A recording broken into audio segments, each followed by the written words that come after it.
Welcome to my channel বেনকেম।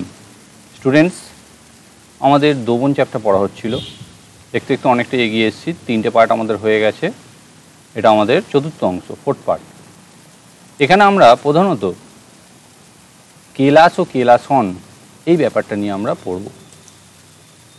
আমরা বেশ কিছু পদার্থকে কঠিন রূপে দেখি, সেটা কিন্তু সাধারণ কঠিনের থেকে অনেকটা আলাদা। আমরা গ্রাম্য ভাষায় ডেলা বলি। যেমন ধরো মিজরি, বিট নুন, ফটকিরি, এগুলোকে যখন আমরা দোকানে কিনতে যাব আমরা একটা অন্যরকমভাবে পাই। চাইলেই এগুলো সচরাচর গুঁড়ো হিসেবে আমরা পাই না, বা এগুলোকে আমাদের নির্দিষ্ট তার ওজন অনুপাতেই নিতে হয়, মানে পিস হিসেবে ওজন যা হয় তাই নিতে হয়। এগুলো আমরা দেখে থাকি। এই রকম কঠিন পদার্থ, যে সমস্ত পদার্থগুলোর নির্দিষ্ট জ্যামিতিক আকার আছে এবং তারা কোথাও না কোথাও সম্পর্ক জড়িত, যে সম্পৃক্ত দ্রবণ থেকে এরা উৎপত্তি লাভ করেছে। মানে ধরো মিজরি, সেটা চিনি যেখান থেকে তৈরি হয় সেখান থেকেই তৈরি হয়েছে, মানে আখের রস, নতুন কোথা থেকেও নয়। সুতরাং এই সমস্ত পদার্থগুলো সাধারণ পদার্থ থেকে একটু আলাদা রকমভাবে অবস্থান করছে। এই রকম পদার্থগুলোকে আমরা কেলাস বলব।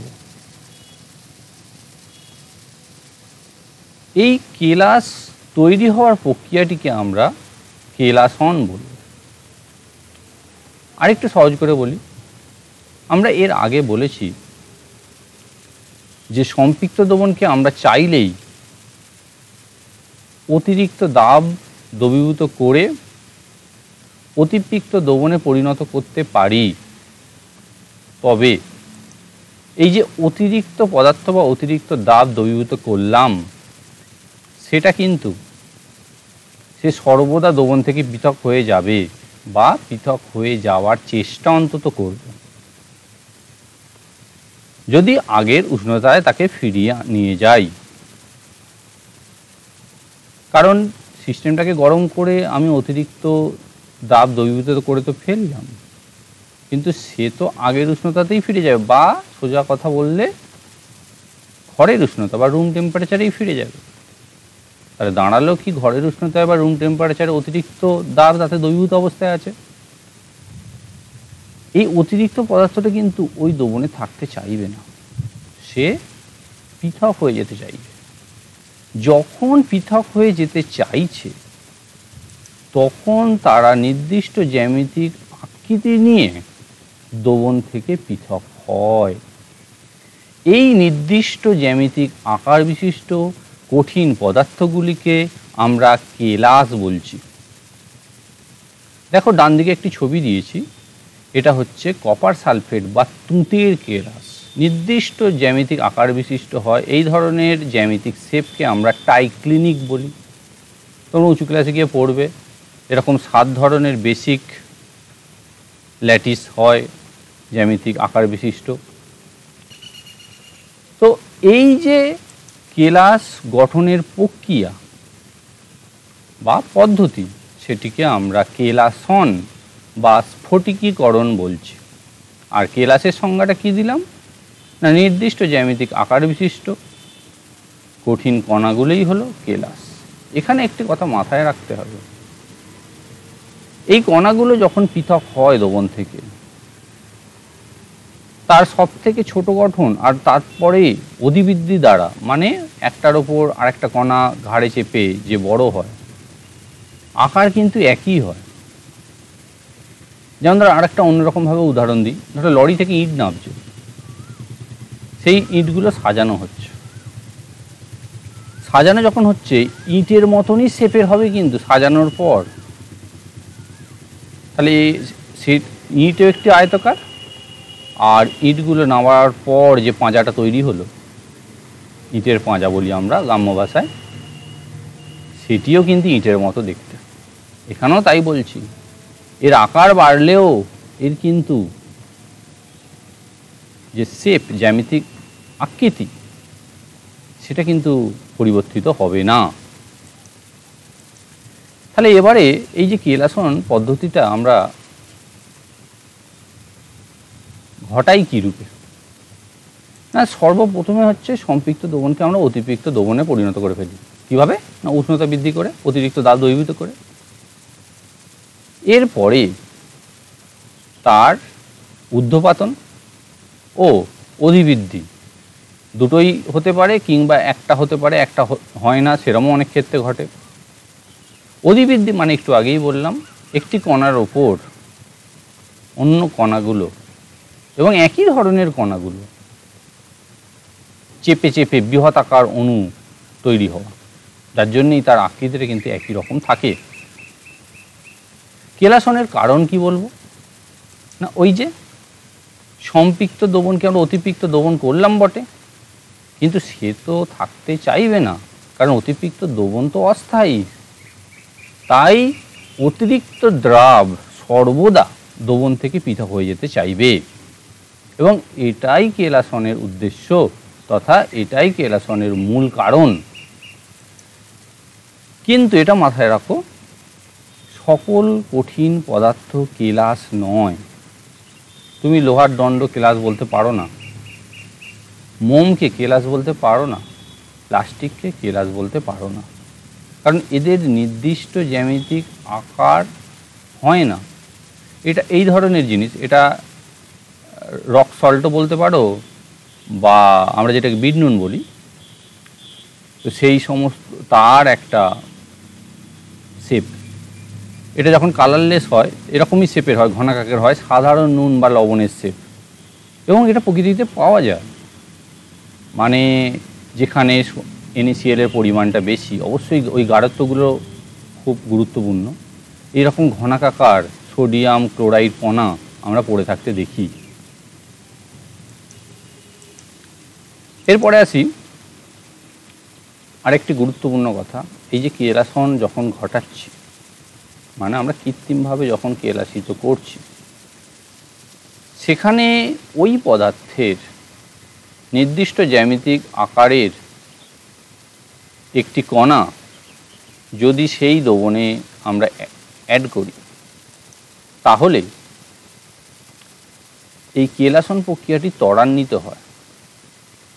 সেই বাইরে থেকে যোগ হওয়া পদার্থটিকে আমরা সিড কেলাস বা সিড ক্রিস্টাল বা বীজ কেলাস বলছি। দেখো, এটা হচ্ছে ফটকির কেলাস, সুন্দর জ্যামিতিক আকৃতি বিশিষ্ট এবং স্বচ্ছ, এ প্রান্ত থেকে ও প্রান্ত দেখা যাবে। আমরা যদিও ফটকির পাই, তাতে সেটা হচ্ছে অবিশুদ্ধ, কিন্তু আমরা ল্যাবরেটরিতে তৈরি যখন করি এই রকমই আমরা স্বচ্ছ এবং নির্দিষ্ট জ্যামিতিক আকৃতি বিশিষ্ট এরকম পাই। তাহলে বীজ কেলাসের ব্যবহার করার উদ্দেশ্য হচ্ছে তাড়াতাড়ি কেলাসন প্রক্রিয়াটিকে ঘটানো, না হলে এটি ঘটতে অনেক সময় নেয়। তো এই সিড কেলাস যোগ করে সহজেই এই অধিবৃদ্ধি ঘটানো সম্ভব, কারণ সিড কেলাস হলো ওই পদার্থের নির্দিষ্ট জ্যামিতিক আকৃতি বিশিষ্ট একটি ক্ষুদ্রাকার অংশ বা ক্ষুদ্রাকার অবস্থা, যার ওপর অধিবৃদ্ধি ঘটে বৃহতাকার কেলাসটি তৈরি হবে। এটির দ্বারা আমরা এই যেগুলো ওই গ্রহ নক্ষত্র অলঙ্কার বলে বাজারে চলে, সেটির ব্যবসা রমরমিয়ে চলছে। তো আমরা আসছি শিল্পক্ষেত্রে বীজ কেলাসের প্রয়োগ। এই সমস্ত স্টোন বা পাথরগুলোকে তোমরা পরিচিত বা অপরিচিত অনেক মানুষের হাতের আংটিতে পড়ে থাকতে দেখবে। একটি কথা মাথায় ঢুকিয়ে নাও, এই সমস্ত পদার্থগুলি অ্যালুমিনিয়ামের একটি খনিজ মাত্র, নাম কোরান্ডাম। মাটির তলাতেও পাওয়া যায়, কৃত্রিমভাবেও আমরা তৈরি করি। তবে বেশিরভাগগুলোই আমরা এগুলো কৃত্রিমভাবে তৈরি করি। তার কারণ হচ্ছে এতে আরও উজ্জ্বল এবং গাঢ় বর্ণ আরোপ করা হয় যাতে মানুষকে আরও বেশি করে বোকা বানানো যায়। সুতরাং এই সমস্ত জিনিসগুলো একটি রাসায়নিক যৌগ অ্যালুমিনিয়াম অক্সাইড Al2O3 যাতে অপদ্রব্য হিসেবে মানে ইমপিউরিটি হিসেবে তীজোজি কিছু সন্ধিগত মৌলের অক্সাইড মিশে থাকে। এই তীজোজি সন্ধিগত মৌলের অক্সাইড মিশে থাকার জন্যই কিছু নির্দিষ্ট বর্ণ আমরা পাই। সুতরাং এই সমস্ত বর্ণগুলো আমরা আরোপ করি, তার বিভিন্ন নাম দিয়েছি, দিয়ে আমরা বলছি যে এটা আপনারা হাতে পড়ুন, আপনার জীবন বা আপনার ভাগ্য পাল্টে যাবে। শিক্ষার, আমি একটু অন্য প্রসঙ্গে আসছি, শিক্ষার মূল্যবোধ তখনই তৈরি হবে যখন তুমিও এটা সম্পর্কে জানলে, সাথে সাথে তোমার আশপাশে বিভিন্ন ব্যক্তি, বিভিন্ন মানুষকে তুমি এই বিষয়ে সচেতন করতে পারবে, তবেই তোমার শিক্ষার কিন্তু মূল্য পাবে। সুতরাং মাথায় রেখো, এই সমস্ত জিনিসগুলো ব্যবহার প্রতারণা ছাড়া আর কিছুই নয়। এটা একটি বললাম রাসায়নিক যৌগ Al2O3। তুমি আমার ল্যাবরেটরিতেও এসো, আমি তোমায় তৈরি করে দিয়ে দেবো। তবে হ্যাঁ, এত সুন্দর পলিশ করা মানে চকচকে করা পাবে না, সেটা দোকানে গিয়ে পালিশ করলেই এরম চকচকে হয়ে যাবে। তো কৃত্রিমভাবে আমরা আমাদের পছন্দ মতো বিভিন্ন ধাতব অক্সাইড যোগ করে এবং বীজ কেলাসের অধিবৃদ্ধি দ্বারা আমাদের পরিচিত রত্নগুলো তৈরি করা হয়। বীজ কেলাস মানে বললাম একটি ছোট অংশ যার ওপর অধিবৃদ্ধি ঘটানো হয়, ঘটিয়ে তুলনামূলক বড় করা হয়। তো যেমন পদার্থ আমরা যোগ করব বা যেমন সন্ধিগত মৌলের অক্সাইড, এবার সন্ধিগত মৌলগুলো সম্পর্কে একটু বলে রাখি তোমাদের, কারণ এটা পর্যায় সারণী যখন ক্লাস 10-এ পড়বে খুব ভালো রকমভাবে পরিচয় পাবে, তাও একটু ধারণা দিয়ে রাখি। তোমরা 20 পর্যন্ত পারমাণবিক ক্রমাঙ্ক বিশিষ্ট মৌলগুলো সম্পর্কে পড়েছো। 21 থেকে 29, 21 হচ্ছে স্ক্যান্ডিনিয়াম আর 29 হচ্ছে কপার। এই সমস্ত মৌলগুলোকেই সন্ধিগত বলে, বা ওর নিচেও যে মৌলগুলো আছে সেগুলোকেও সন্ধিগত মৌল বলে। মানে লোহা সন্ধিগত মৌল, ক্রোমিয়াম সন্ধিগত মৌল, নিকেল সন্ধিগত মৌল, ঠিক আছে, ভ্যানাডিয়াম সন্ধিগত মৌল। এই সমস্ত মৌলগুলো নির্দিষ্ট বর্ণে যৌগ উৎপন্ন করে। আমরা যে রং দেখি, রং সেটা হোলি রঙই বলো আর বাড়িতে যে দেয়ালে রং করা হয়, সবের কথাই বলছি, সেগুলো এই সমস্ত মৌলেরই বেশ কিছু অক্সাইড মিশিয়ে তৈরি করা হয়। হলুদ রঙের ক্ষেত্রে ফেরাস, সবুজ রঙের ক্ষেত্রে ফেরিক, আরও গাঢ় সবুজ রঙের ক্ষেত্রে ক্রোমিয়াম, হালকার ক্ষেত্রে ম্যাঙ্গানিজ, হালকা গোলাপির ক্ষেত্রে, বেগুনির ক্ষেত্রে কোবাল্ট ইত্যাদি যৌগ মিশিয়ে বর্ণ সৃষ্টি করা হয়। তো আমরা এই রকমভাবে বিভিন্ন যে স্টোনগুলো বলি বা পাথরগুলোকে বলি তৈরি করেছি। আমরা আসছি রুবি বা চুনিতে, ইংলিশে রুবি বলে, বাংলায় চুনি বলে। এই রকম প্রকৃতিতে পাওয়া যায়, এত গাঢ় পাওয়া যায় না, এটা কৃত্রিমই যদিও ছবিটি। তো কারণ ওতে যে জিনিসটা মিশে থাকে, মানে প্রত্যেকটার উপাদান সেই Al2O3 কোরান্ডাম, তার সঙ্গে ক্রোমিয়াম অক্সাইড মিশে থাকে। ক্রোমিয়ামের কালার হালকা থেকে গাঢ় হয়, মানে খুব কম পরিমাণে যদি ক্রোমিয়ামের সল্ট আমরা দেখি, ক্রোমিয়াম ক্লোরাইড, এগুলো খুব হালকা পিঙ্ক বর্ণের হয়, বোঝাই যাবে না কালারটা আছে বলে। আবার ক্রোমিয়াম এর বেশ কিছু যৌগ আছে গাঢ় বর্ণের যৌগ উৎপন্ন করে। সুতরাং ক্রোমিয়াম অক্সাইড কতটা পরিমাণ মিশে আছে তার ওপর এই কালারটা আছে। সেই জন্য আমি লিখেছি গোলাপি থেকে রক্তিম লাল বর্ণের কোরান্ডাম, মানে মূল উপাদান সেই Al2O3 বা কোরান্ডাম তো মিশে থাকে। তার ফলে এই লাল বর্ণের একটি আমরা আকরিক পাচ্ছি, আকরিক বলবো না, খনিজ পাচ্ছি, কারণ এ থেকে অ্যালুমিনিয়াম নিষ্কাশন করা হয় না। এটাও আবার অন্য প্রসঙ্গে চলে এলাম, ক্লাস 10-এ আমরা পরিষ্কার করবো এই বিষয়ে। তারপরে এটাকে পলিশড যদি করি আমরা, এরকম চকচকে অবস্থা আমরা পাচ্ছি, যেটা তোমাকে হাতে পরিয়ে দেবে, দিয়ে 2-2.5 লাখ টাকা নিয়ে নেবে, এবং তোমার ভাগ্য মোটেই পাল্টাবে না।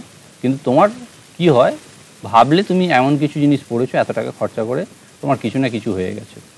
সুতরাং এই সমস্ত বিষয়গুলো নিয়ে তোমরা এখন থেকেই সতর্ক ও সচেতন হয়ে থাকো এবং আমাদের অন্যকেও সচেতন ও সতর্ক করতে হবে, তবেই আমরা বললাম আমাদের শিক্ষার মূল্যবোধ বৃদ্ধি পাবে। এরপরে আসছে একটি নীল বর্ণের এই কোরান্ডামেরই অংশ, যাতে ভ্যানাডিয়াম, আয়রন আর টাইটেনিয়াম অক্সাইড অপদ্রব্য হিসেবে মিশে থাকে এবং এটি প্রধানত বললাম নীল বর্ণের হয়।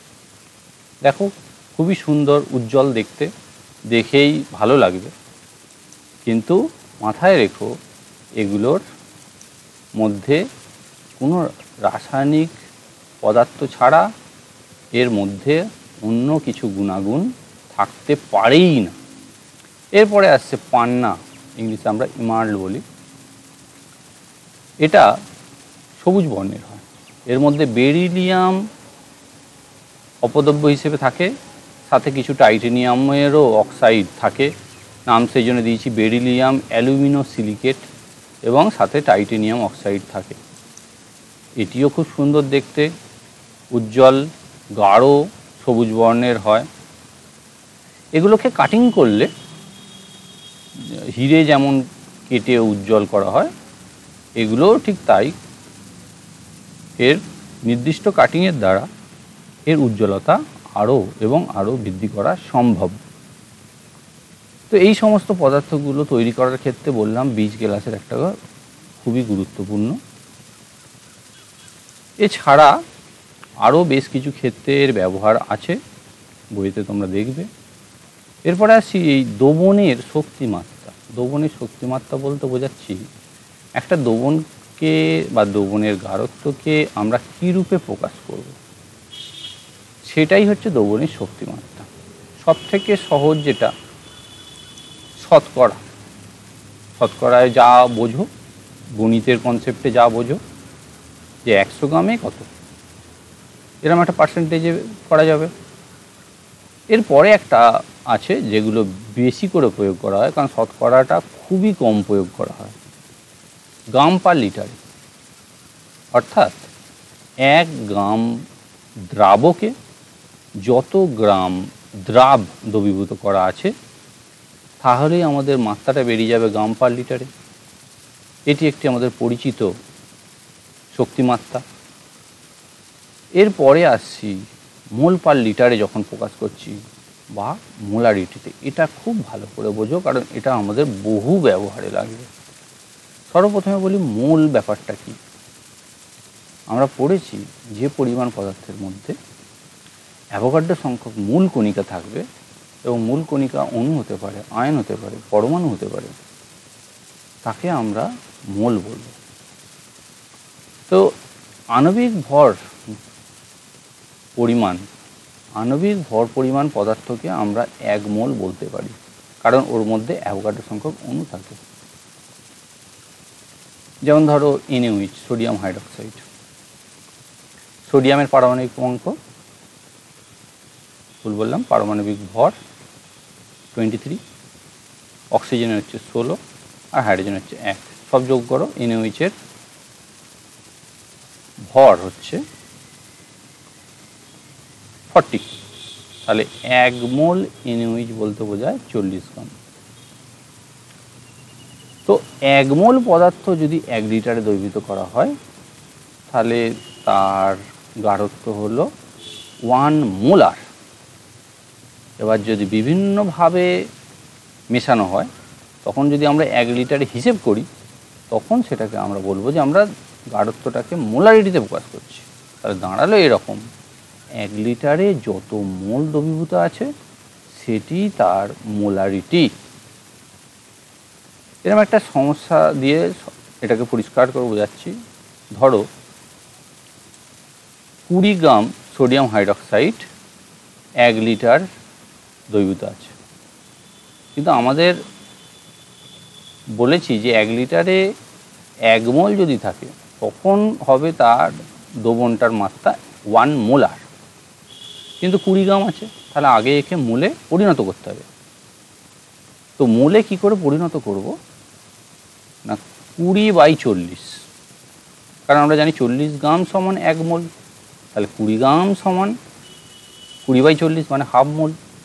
তাহলে হাফ মোল যদি 1 লিটারে থাকে মানে 0.5 মোল যদি 1 লিটারে থাকে, তাহলে গাঢ়ত্বটা কত হচ্ছে? 0.5 মোল পার লিটার।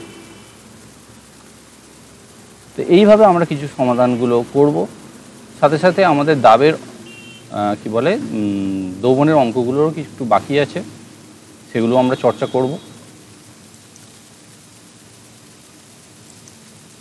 ঠিক আছে, আজকে এই পর্যন্ত আমরা রাখলাম। এর পরের দিনে আমরা এই বিষয়ে আরও গভীরভাবে আলোকপাত করব, প্রশ্নে সম্পর্কে জানব, সেগুলোর উত্তর করার চেষ্টা করব।